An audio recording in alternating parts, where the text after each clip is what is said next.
Hey adventurers, so today's going to be another book review. This is going to be for Harry Potter and the Order of the Phoenix by J.K. Rowling. This is book 5 of the Harry Potter series. So yeah, let's get into this. This is fantasy, low fantasy, adventure, magic school, stuff like that. There's just a lot of whimsy and a lot of different subgenres that this falls into, and a lot of the same subgenres that we've seen in the previous 4 books in this series. Harry Potter and the Order of the Phoenix is the 5th book in the Harry Potter series by J.K. Rowling. Since I first read the books and watched the movies, or rather watched the movies and then read the books for this series, I have considered this book to be my favorite of the series, book 5, story 5.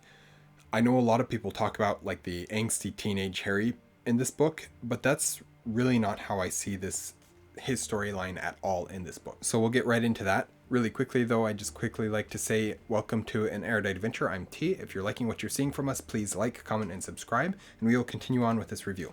So as I mentioned in the opening, I don't really see Harry in this book as just being angsty teenage Harry, but rather I feel like it is an extremely fitting and obvious progression for his character after the events of the previous 4 books, but especially after Goblet of Fire. This is a Harry who has been hated by his family since his birth, and then brought to a school where he is heralded as a hero for something he doesn't remember and he really didn't do. And then on top of that all, nobody believes him.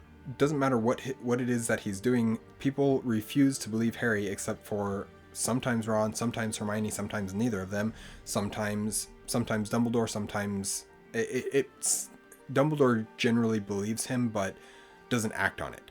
And it's just he feels like nobody believes him when he's anything that he says. The frustration and annoyance shown by Harry is more than reasonable. But more than that, it's the Ministry's interference with Hogwarts, the only true home Harry has ever known and the only place he feels safe.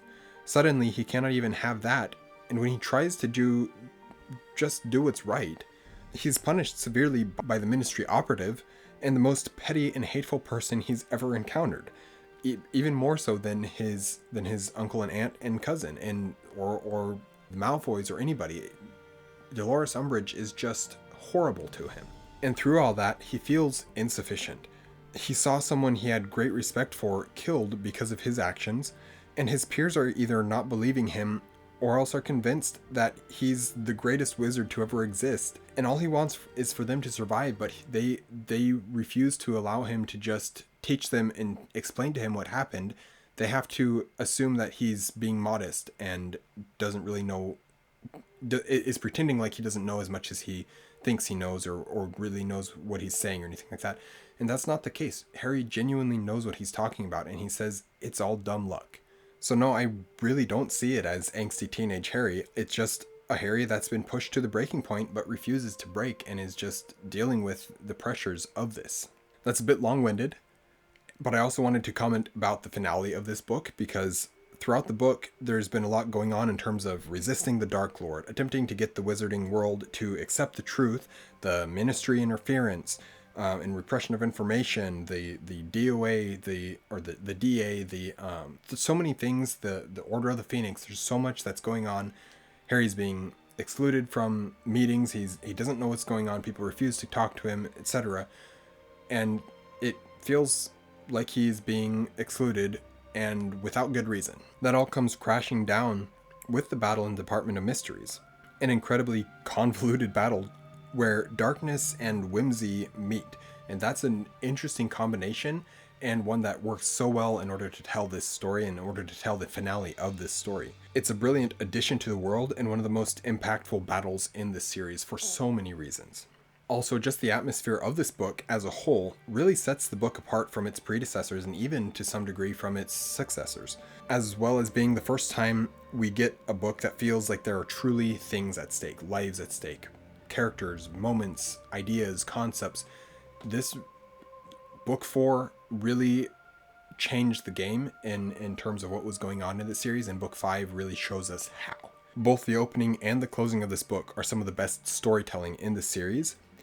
It is maybe a bit slower paced, but there's still so much going on throughout this book that even with that slower pace, it doesn't actually hurt the story that's being told at all. So yeah, it's still as of the time of reading book 5, it is still my favorite book in the series.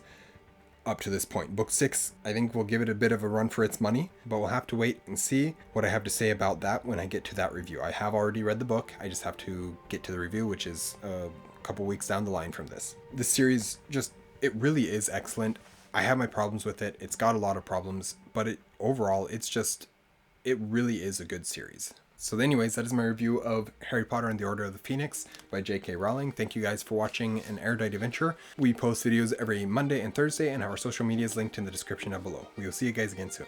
Stay warm.